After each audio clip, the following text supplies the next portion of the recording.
જોખમના રસ્તે આવવા જવાનું થાય છે અને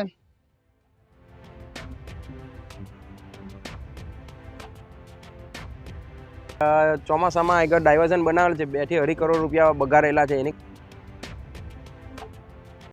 ભરૂચના વાલિયાથી સુરતના વાડીને જોડતા સ્ટેટ હાઈવે પર માર્ગ ડાયલી ગામ પાસે કીમ નદી ઉપર વર્ષ 1975માં બ્રિજનું નિર્માણ કરવામાં આવ્યું હતું. જે બ્રિજ આજે 60 વર્ષે અત્યંત જર્જરિત બન્યો છે. છેલ્લા 2 વર્ષથી નવો બ્રિજ મંજૂર થઈ રહ્યો છે. આમ છતાં પણ તંત્રની ઢીલી નીતિના કારણે બ્રિજની કામગીરી હજુ સુધી શરૂ થઈ શકી નથી.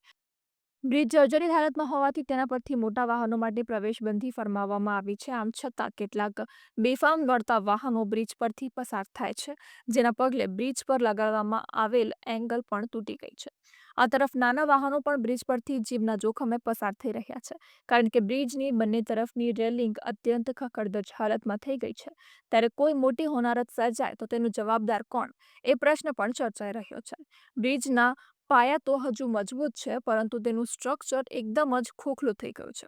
મોટા વાહનો માટે બ્રિજની નજીક જ ડાયવર્ઝન બનાવવામાં આવ્યું છે, પરંતુ ચોમાસામાં આ ડાયવર્ઝન ધોવાઈ જતા તેના સમારકામ માટે ₹2 કરોડ જેટલી મોટી રકમ ખર્ચવામાં આવી હતી. ત્યારે આટલી રકમમાં બ્રિજનું સમારકામ થઈ જાય એવા આક્ષેપો વાહન ચાલકો કરી રહ્યા છે. અને આ પુલ 60 વર્ષ જૂનો છે, તો મેં રેગ્યુલર અપડાઉન કરું છું અને આ પુલ મંજૂર થઈ ગયો છે 2 વર્ષથી, તો પણ કામ ચાલુ નથી કરતા અને 2 થી 3 કરોડના ખર્ચામાં ડાયવર્ઝન બનાવ્યું છે. અને આ પુલને બને એટલું વહેલું મંજૂર થાય તો સારું છે, અને બની જાય તો રોજ જોખમના રસ્તે આવવા જવાનું થાય છે. આ પુલ 2 વર્ષથી જર્જરી હાલતમાં છે, તો તંત્ર શું વિચારી રહી છે કે તંત્ર જલ્દીમાં જલ્દી પુલ બનાવી આપે, એવી વધારે અમારી માંગ છે બધાની. ખબર નહીં સરકાર કેમ વિલંબ કરે છે, પણ અમારી માંગ એટલી છે કે જલ્દીમાં જલ્દી બનાવી આપે એવી માંગ છે.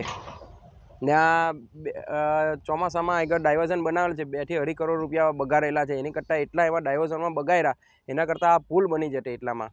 ભરૂચના વાલિયાથી સુરતના વાડીને જોડતો આ મહત્વનો માર્ગ છે. આ માર્ગ પરથી સેંકડો વાહનો પસાર થાય છે. ત્યારે 60 વર્ષથી સમારકામની રાહ જોઈને ઉભેલો આ બ્રિજ ક્યારેક હોનારત પણ સર્જી શકે છે. ત્યારે તંત્ર વહેલી તકે આ બ્રિજનું સમારકામ કરાવે અથવા બ્રિજને ઉતારી નવો બ્રિજ બનાવે તેવી લોકમાંગ કરી રહ્યા છે.